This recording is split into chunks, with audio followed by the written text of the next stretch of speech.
Hello, and welcome to Harry Potter and the Methods of Rationality, the podcast. Written by Eliezer Yudkowsky, read by Eneasz Brodsky, based on the works of J.K. Rowling. The new website launches today at hpmorpodcast.com. More details in the post-show notes. Today we have two new voices. Previously, I had done the voices of Severus Snape and Minerva McGonagall, to everyone's dismay. Fortunately, I now have two friends that are doing them instead. As part of the move to the new website, I'm going to be going through the earlier episodes and replacing all of my previous voicings of Minerva and Snape with Brian's and Autumn's instead. Hopefully this will be less painful on everybody's ears.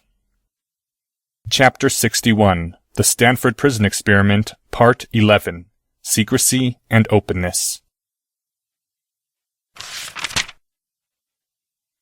Through green flame they whirled, through the Flu network they spun, Minerva's heart racing with a pounding horror that she hadn't felt in 10 years and 3 months.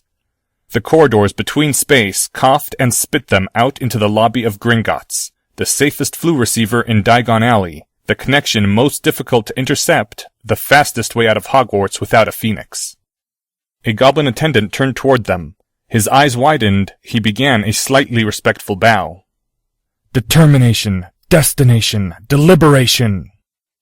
And the two of them were in the alley just in back of Mary's place, wands already out and raised, spinning around back to back, and the words of an anti-disillusionment charm already rising to Severus's lips.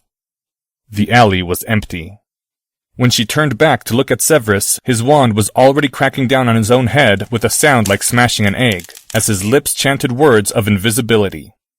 He took on the colors of his surroundings, became a blur of his surroundings. The blur moved and matched what was behind him, and then there was nothing there. She lowered her wand and stepped forward to receive her own disillusionment. From behind her, the unmistakable sound of a burst of flame. She spun and saw Albus there, his long wand already drawn and raised in his right hand. His eyes were grim beneath the half-circles of his glasses, and Fawkes upon his shoulder had spread his fire-colored wings in readiness for flight and fight. "Albus," she said. "I thought—" She'd just seen him depart for Azkaban, and she'd thought not even phoenixes could return from there so easily. Then she realized. "She escaped," said Albus. "Did your Patronus reach him?" The pounding in her heart grew stronger, the horror in her veins solidified. "He said he was here, in the washroom." "Let us hope he spoke true," said Albus. The wand tapped her head with a sensation like water trickling over her, and a moment later the four of them, even Fawkes had been rendered invisible, though sometimes you saw a flicker of something like fire in his air, were racing to the front of the restaurant. They paused before the door while Albus whispered something, and a moment later one of the customers visible through the windows stood up with a vague look on his face and opened the door as though taking a quick look outside for some friend. The three of them were through, racing past the unwitting customers. Severus was marking their faces, Minerva knew, and Albus would see any disillusioned, toward the sign that pointed to the washroom. An old wooden door, marked with the sign of a toilet, burst open with a slam, and 4 invisible rescuers stormed through it. The small but clean wooden room was empty.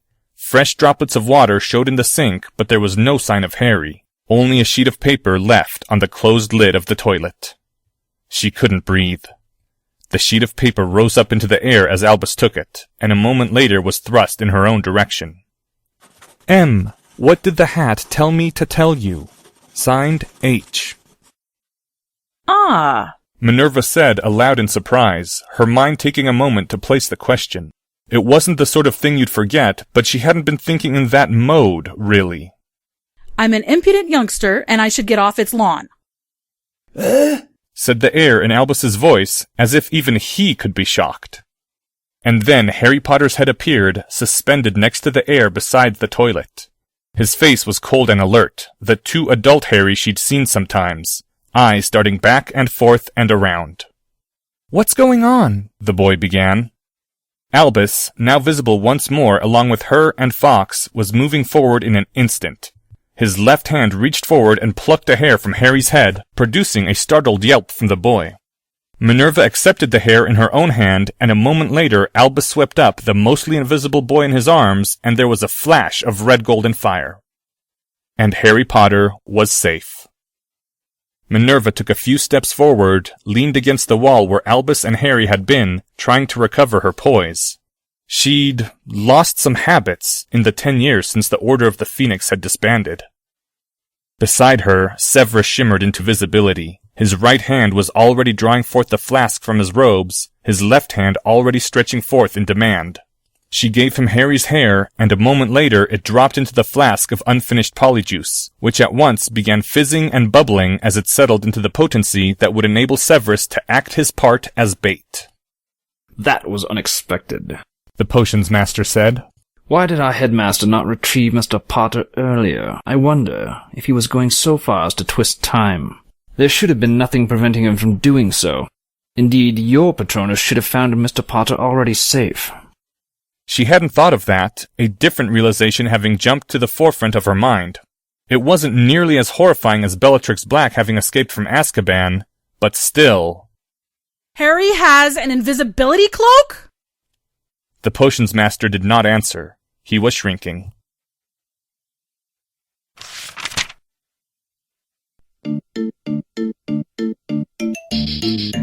It still annoyed her, though it faded past attention after a while.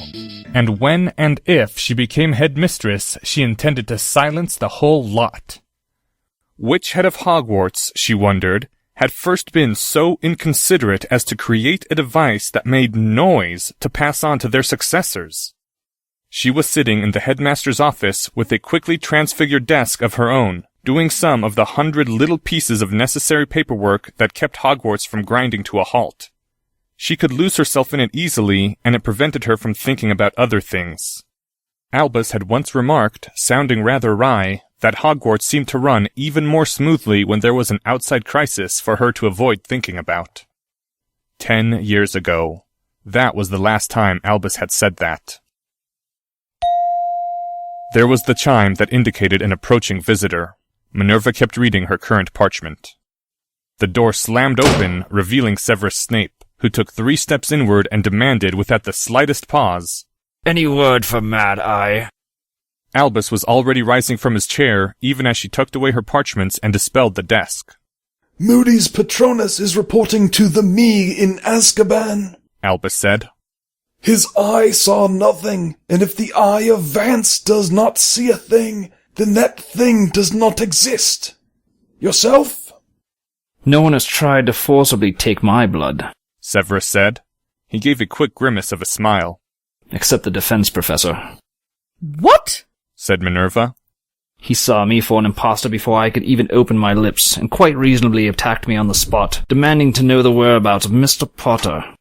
Another grimace of a smile. Shouting that I was Severus Snape did not seem to reassure him for some reason. I do believe that man would kill me for a sickle and get back 5 Knuts change. I had to stun our good Professor Quirrell, which was not easy, and then he reacted poorly to the hex. Harry Potter, naturally alarmed, ran out and told the owner, and the defense professor was taken to St. Mungo's. St. Mungo's? Which said he had probably been overworking himself for weeks before he collapsed. Such was his state of exhaustion. Your precious defense professor is fine, Minerva. The stunner may have helped him by forcing him to take a few days off. Afterward, I declined the offer of a flue to Hogwarts, and went back to Diagon Alley, and wandered. But no one seemed to have wanted Mr. Potter's blood today.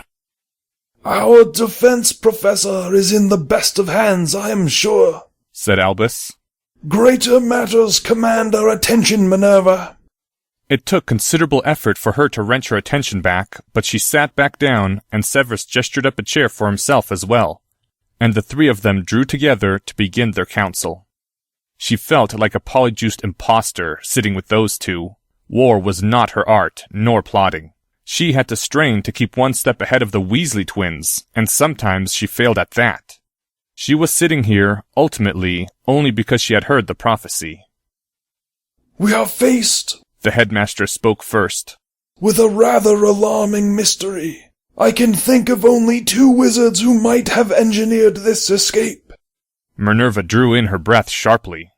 There is a chance it is not you know who? I am afraid so, said the headmaster. She glanced to her side and saw that Severus looked as puzzled as herself. Afraid the Dark Lord was not rising again? She would have given almost anything for that to be true. So, Albus said heavily. Our first subject is Voldemort, risen again and seeking to resurrect himself. I have studied many books I wish I had not read, seeking his every possible avenue of return, and I have found only 3. His strongest road to life is the Philosopher's Stone, which Flamel assures me that not even Voldemort could create on his own. By that road he would rise greater and more terrible than ever before. I would not have thought Voldemort able to resist the temptation of the stone, still less because such an obvious trap is a challenge to his wit. But his second avenue is nearly as strong. The flesh of his servant, willingly given, the blood of his foe, forcibly taken, and the bone of his ancestor, unknowingly bequeathed. Voldemort is a perfectionist. Albus glanced at Severus, who nodded agreement. And he would certainly seek the most powerful combination. The flesh of Bellatrix Black, the blood of Harry Potter, and the bone of his father. Voldemort's final avenue is to seduce a victim and drain the life from them over a long period, in which case Voldemort would be weak compared to his former power. His motive to spirit away Bellatrix is clear, and if he is keeping her in reserve, to use only in case he cannot attain the stone, that would explain why no kidnap attempt was made on Harry this day. Minerva glanced again at Severus, saw him listening attentively, but without surprise. What is not clear, the headmaster continued, is how Voldemort could have engineered this escape. A death doll was left in Bellatrix's place. Her escape was meant to be undetected, and even though that went wrong, the Dementors could not find her after their first warning. Azkaban has stood impenetrable for centuries, and I cannot imagine any means by which Voldemort could have accomplished this. That may mean little, Severus said, expressionless. For the Dark Lord to do what we cannot imagine requires only that he has a better imagination. Albus nodded grimly. Unfortunately, there is now another wizard who laughs at impossibilities. A wizard who, not long ago, developed a new and powerful charm which could have blinded the Dementors to Bellatrix Black's escape, and he is implicated for other reasons as well. Minerva's heart was skipping beats. She didn't know how or why, but a terrible apprehension was dawning on her as to who. Who would that be? Said Severus, sounding puzzled. Albus leaned back and said the fatal words, even as she had feared them. Harry James Potter Evans Varys. Potter, demanded the potions master, as much shock in that usually silken voice as she had ever heard from him. Headmaster, is this one of your jokes? He is in the first year at Hogwarts. A temper tantrum and a few childish pranks with an invisibility cloak does not make him. It is no joke, said Minerva, her voice barely above a whisper. Harry is already making original discoveries in transfiguration, Severus, though I did not know he was researching charms as well. Harry is no ordinary first year, the headmaster said solemnly. He is marked as the Dark Lord's equal, and he has power the Dark Lord knows not. Severus was looking at her, and you would have needed to know him well to recognize that his glance was pleading. Am I to take this seriously? Minerva simply nodded. Does anyone else know of this new and powerful charm? Severus demanded. The headmaster glanced at her apologetically. Somehow she knew. She knew before he even said it, and she wanted to scream at the top of her lungs. And said, Quirinus Quirrell. Why? She said in a voice that should have melted half the devices in the office. Did Mr. Potter even tell our defense professor about his brilliant new charm for breaking out of prisons? The headmaster passed a weary wrinkled hand across his equally wrinkled forehead. Quirinus just happened to be there, Minerva. Even I saw no harm in it at the time. The headmaster hesitated. And Harry said his charm was too dangerous to be explained to either of us. And when I asked him again, this day, he insisted he had still not explained it to Quirinus, nor had he ever dropped his occlumency barriers in the defense professor's presence. Mr. Potter is an occlumens? You gave him an invisibility cloak, and he is immune to veritaserum, and he is friends with the Weasley twins? Albus, do you have any idea what you have unleashed upon this school? Her voice was nearly shrieking now. By his 7th year there won't be anything left of Hogwarts but a smoking hole in the ground. Albus leaned back in his great cushioned chair and said, smiling, Do not forget the time, Turner. She did scream then, but quietly. Should I teach him to brew polyjuice, Headmaster? I ask only for the sake of completeness, in case you are not satisfied with the magnitude of your pet disaster. Perhaps next year, said Albus. My dearest friends, the question before us is whether Harry Potter has spirited Bellatrix Black out of Azkaban, which is more than youthful high spirits, even by my tolerant standards. Excuse me, Headmaster, Severus said with one of the drier smiles she had ever seen him deliver to Albus. But I will register my opinion that the answer is no. This is the Dark Lord's work, pure and simple. Then why? Albus said, and now there was no humor at all in his voice. When I planned to retrieve Harry immediately after his arrival in Diagon Alley, did I find that this would result in paradox? Minerva sank further back into her chair, dropped her left elbow onto the hard, uncushioned armrest, leaned her head into her hand, and shut her eyes in despair. There was a narrowly circulated proverb to the effect that only 1 Auror in 30 was qualified to investigate cases involving time-turners, and that of those few, the half who weren't already insane soon would be. So you suspect, Severus's voice was saying, that Potter went from Diagon Alley to Azkaban, then looped back to Diagon Alley afterwards to be picked up by us.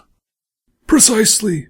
Though it is also possible that Voldemort or his servants watched to make sure Harry did arrive in Diagon Alley before they began their attempt on Azkaban, and that they had someone with a time-turner who would send back the message of their success to trigger the abduction.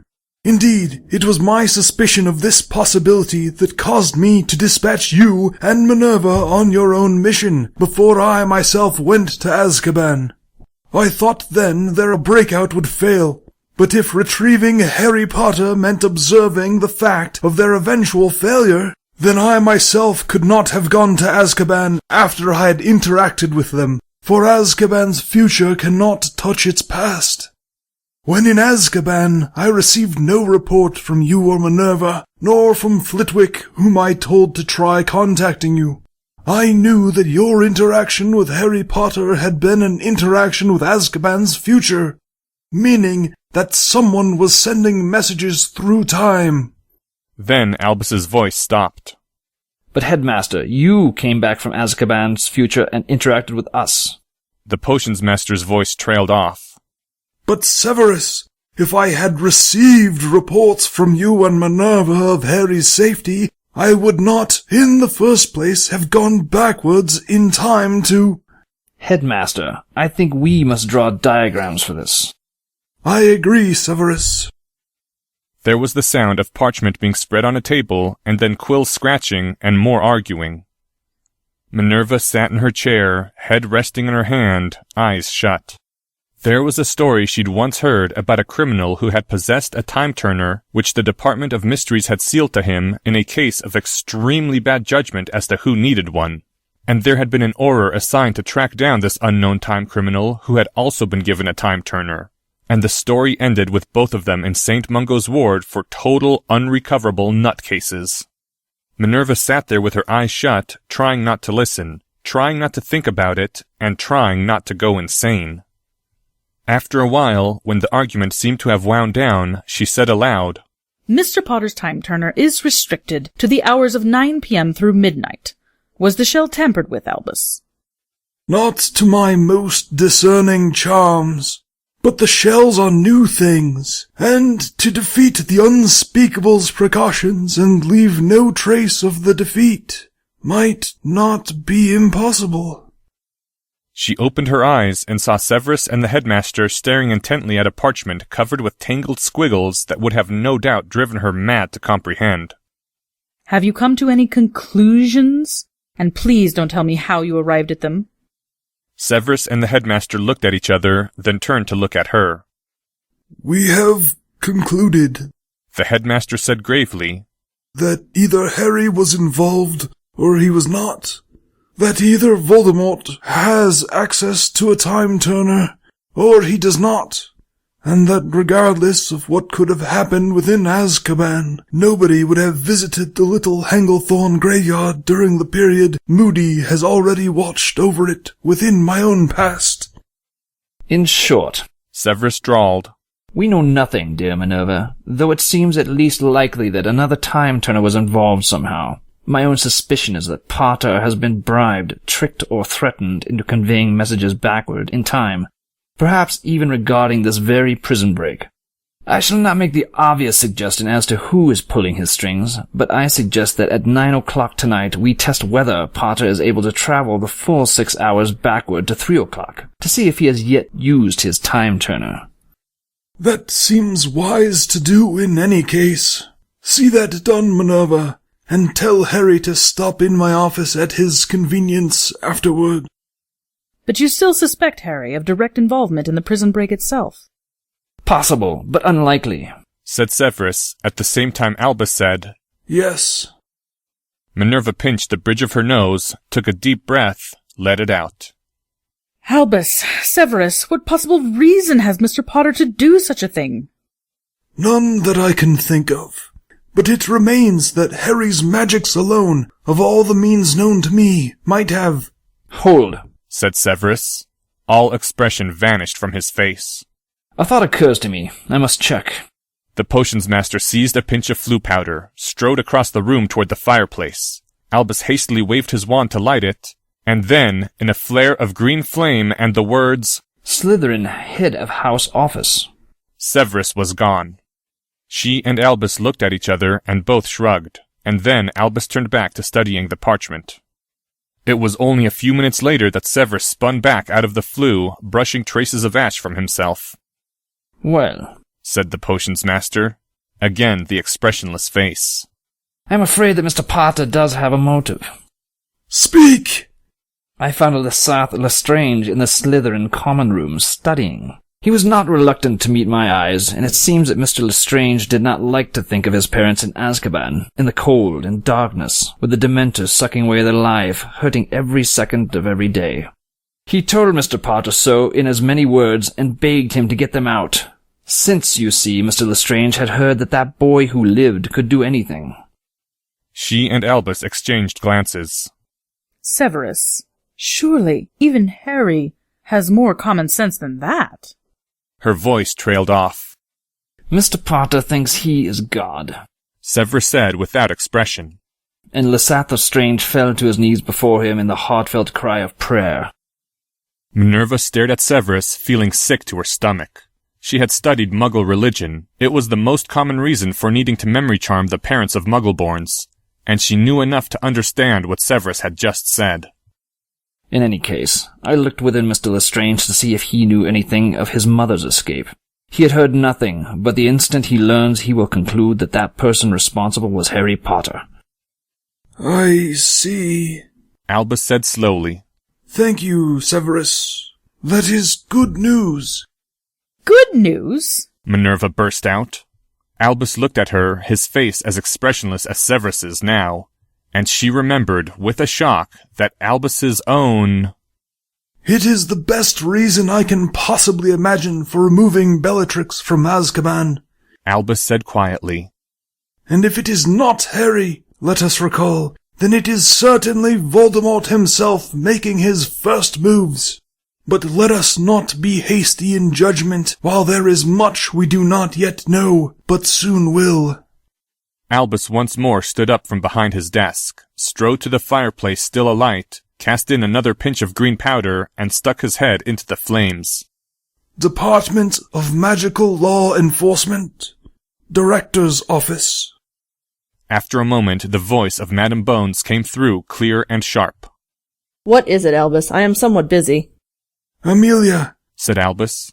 I beg of you to share any discoveries you have made concerning this matter.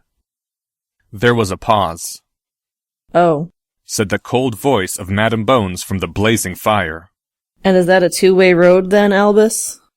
It may be, The old wizard said calmly. If any Auror dies of your reticence, old meddler, I will hold you responsible in the full measure. I understand, Amelia, but I have no wish to spark needless alarm and incredulity. Bellatrix Black has escaped from Azkaban. What alarm or incredulity do you think I will call needless in the face of that? I may call on you to remember these words, said the old wizard into the green flames. For if I learn that my fears are not needless, I will tell you. Now, Amelia, I beg you, if you have learned anything whatsoever upon this matter, please share it. There was another pause, and then Madame Bones's voice said, I have information which I learned 4 hours into the future, Albus. Do you still want it? Albus paused. Weighing, Minerva knew the possibility that he might want to go back more than 2 hours from this instant, for you couldn't send information further back in time than 6 hours, not through any chain of time-turners. And finally said, Yes, please. We had a lucky break. One of the Aurors who witnessed the escape was a Muggle-born. She told us that the flying fire spell, as we were calling it, might be no spell at all, but a Muggle artifact. Like a punch in the stomach. That was how it felt, and the sickness in Minerva's belly redoubled. Anyone who'd watched a Chaos Legion battle knew whose hand that showed. Madame Bones's voice continued. We brought in Arthur Weasley from the misuse of Muggle artifacts. He knows more about Muggle artifacts than any wizard alive, and gave him the description from the Aurors on the scene. It was a Muggle artifact called a rocker, and they call it that because you'd have to be off your rocker to ride one. Just 6 years ago, one of their rockers blew up and killed hundreds of Muggles in a flash. It almost set fire to the moon. Weasley says that rockers use a special kind of science called opposite reaction, so the plan is to develop a jinx which will prevent that science from working around Azkaban. Thank you, Amelia, Albus said gravely. Is that everything? I'll check if we have anything from 6 hours forward. If so, they wouldn't have told me, but I'll have them tell you. Do you have anything you want to tell me, Albus? Which of those two possibilities is it looking like? Not yet, Amelia, but I may have word for you soon. He straightened up from the fire then, which faded back to ordinary yellow flames. Every minute of the old wizard's years, every natural second since his birth, and every second which time-turning had added, all of that plus a few extra decades for stress, was visible on his lined face. Severus, what is it actually? A rocket, said the half-blood potions master, who had grown up in the Muggle town of Spinner's End. One of the most impressive Muggle technologies. How likely is Harry to know such arts? Oh, a boy like Mr. Potter knows all about rockets. That, dear Minerva, is a certainty. You must remember that things are done differently in the Muggle world. Severus frowned. But rockets are dangerous and expensive. Harry has stolen and hidden an unknown amount of money from his Gringotts vault. Perhaps thousands of galleons, said the headmaster. And then, to their twin stares, That was not in my plan, but I made the mistake of sending the defense professor to supervise Harry's withdrawal of 5 galleons for Christmas presents. The headmaster shrugged. Yes, I agree. Sheer folly in retrospect. Let us continue. Minerva quietly thudded her head a few times against the headrest of her chair. Nonetheless, Headmaster, just because the Death Eaters never used Muggle artifacts in the First War, that does not mean he is ignorant. Rockets fell on Britain as weapons, in the Muggle side of Grindelwald's War. If he spent the summers of those years in a Muggle orphanage, as you told us, Headmaster, then he too has heard of rockets.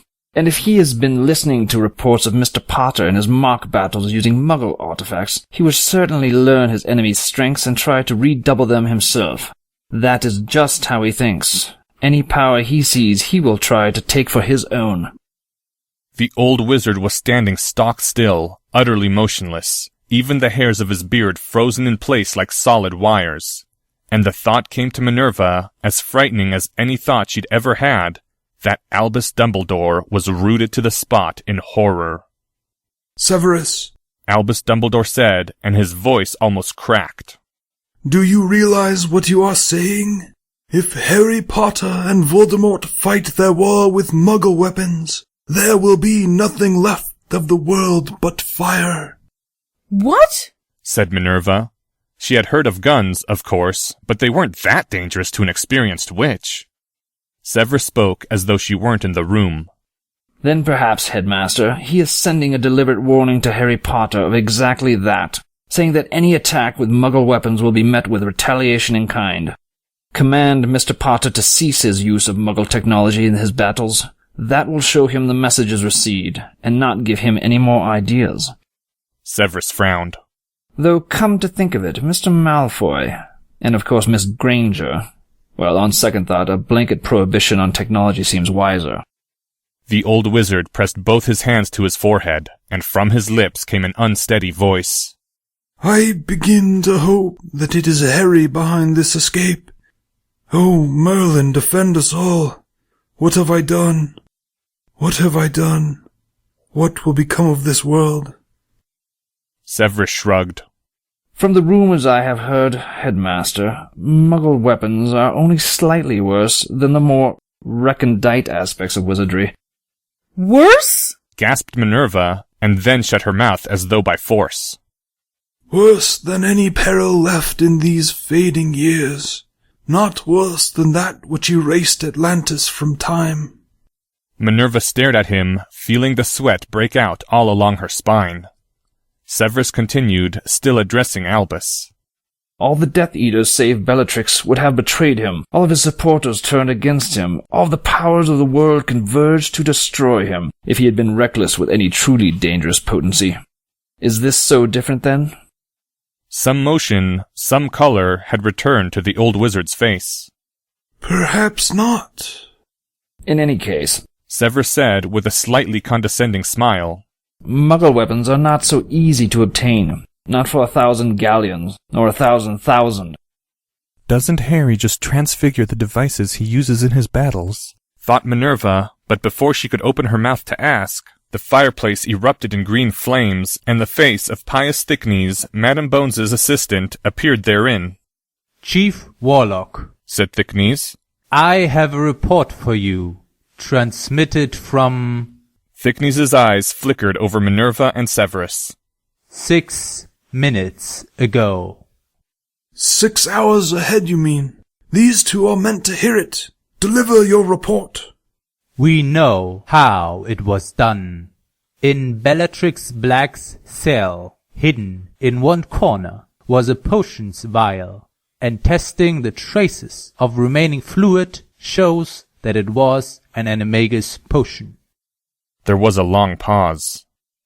I see, Albus said heavily. Pardon me? Said Minerva. She didn't. Thickneys' head turned toward her. Animagi, Madam McGonagall, in the animagus form, are of less interest to Dementors. All prisoners are tested before their arrival at Azkaban, and if they are animagi, their animagus form is destroyed. But we had not considered that someone protected by a Patronus charm while taking the potion and performing the meditation might be able to become an animagus after they went to Azkaban. I understood, Severus said, having by now put on his customary sneer, that the animagus meditation required considerable time.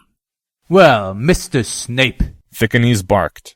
Records show that Bellatrix Black was an animagus before she was sentenced to Azkaban and her form destroyed. So maybe her second meditation didn't take as much time as her first. I would not have thought it possible for any prisoner of Azkaban to do such a thing. But Bellatrix Black was a most powerful sorceress before her incarceration, and she might have done it if any witch could. Can Azkaban be secured against this method? Yes, said the confident head of Pius Thickneys. Our expert says that it is nigh unimaginable that an animagus meditation could be performed in less than 3 hours regardless of experience. All visits to prisoners allowed to receive them will be limited to 2 hours henceforth, and the Dementors will inform us if any Patronus charm is maintained in the prison areas for longer than that. Albus looked unhappy at that, but nodded. I see. There will be no further attempts of that sort, of course. But do not relax your vigilance. And when Amelia has been told all this, tell her that I have information for her. The head of Pius Thickines vanished without another word. No further attempts? Because, dear Minerva, Severus drawled, having not quite taken off his habitual sneer. if the Dark Lord had planned to free any of his other servants from Azkaban, he would not have left behind the vial of potion to tell us how it was done. Severus frowned. I confess, even so, I do not see why that vial was left there. It's some kind of message, Albus said slowly. and I cannot see what it means. Not at all. He drummed his fingers on his desk. For a long minute or 3, the old wizard stared off into nothingness, frowning, while Severus also sat in silence. Then Albus shook his head in dismay and said, Severus, do you comprehend this? No, said the potions master, and with a sardonic smile, which is probably all the better for us. Whatever we are intended to conclude from it, that part of his plan is misfired. You are certain now that it is, that it is Voldemort? It could not be that some other Death Eater conceived this clever notion? And they knew about rockets, too? Severus said dryly. I don't believe the other Death Eaters were so fond of Muggle studies. It is he. Aye, it is he. Azkaban has endured impenetrable for ages, only to fall to an ordinary animagus potion? It is too clever and too impossible, which was ever Voldemort's signature since the days he was known as Tom Riddle. Anyone who wished to forge that signature must needs be as cunning as Voldemort himself to do so. And there is no one else in the world who would accidentally overestimate my wit and leave me a message I cannot understand at all. Unless he has gauged you exactly, Severus said tonelessly. In which case all that is just what he intended you to think. Albus sighed. Indeed, but even if he has tricked me perfectly, we may at least rely on the conclusion that it was not Harry Potter. It should have come as a relief, and yet Minerva felt the chills spreading through her spine and her veins, her lungs and her bones. She remembered conversations like this. She remembered conversations like this from 10 years ago, from a time when blood had run through Britain in wide rivers, when wizards and witches she had once taught in class had been slaughtered by the hundreds. She remembered burning homes and screaming children and flashes of green light. What will you tell Madame Bones? Albus stood from his desk and paced to the center of the room, his hand lightly touching the devices, here an instrument of light, there an instrument of sound. He adjusted his glasses with one hand, used the other to center the long silver beard against his robes, and then finally that ancient wizard turned back and faced them.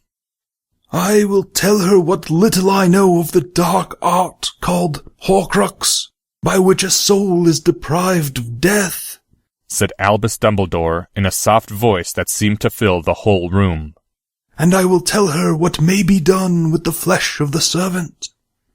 I will tell her that I am reconstituting the Order of the Phoenix. I will tell her that Voldemort has returned, and that the Second Wizarding War is begun. Some hours later.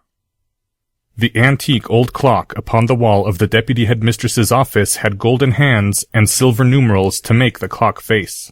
It ticked and jerked soundlessly through its motions, for there was a quieting enchantment on it. The golden hour hand approached the silver numeral of 9. The golden minute hand did the same.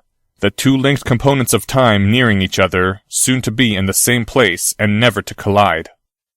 It was 8:43 p.m., and the time approached when Harry's time turner would open, to be tested in the one way that no imaginable spell could fool, unless that spell could bypass the laws of time itself. No body or soul, no knowledge or substance could stretch an extra 7 hours in a single day. She would make up a message on the spot, and tell Harry to take that message back 6 hours to Professor Flitwick at 3 p.m., and she would ask Professor Flitwick if he had received it in that hour. And Professor Flitwick would tell her that he had indeed received it at 3 p.m., and she would tell Severus and Albus to have a little more faith in Harry next time. Professor McGonagall cast the Patronus charm and told her shining cat, "Go to Mr. Potter and tell him this. Mr. Potter, please come to my office as soon as you hear this, without doing anything else along the way."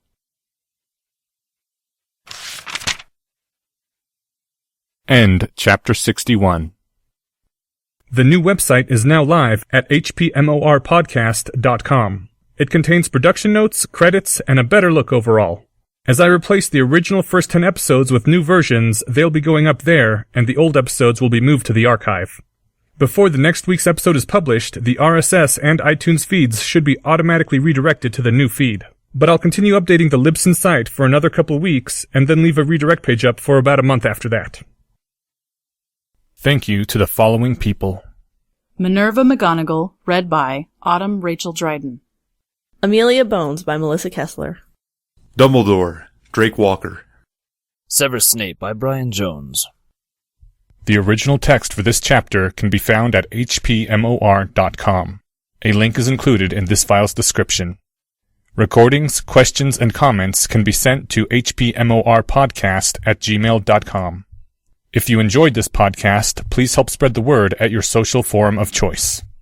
If you're interested in learning more about the art of rationality, please visit lesswrong.com, an online community of aspiring rationalists founded by Eliezer Yudkowsky. Some sound effects used are courtesy of the Free Sound Project. Attribution links can be found in this file's description. Today's music is from Rise by Origa and Interview at the Ruins by Circle Takes the Square. Thank you for listening, and come back next week for Chapter 62, The Stanford Prison Experiment, Part 12, Final.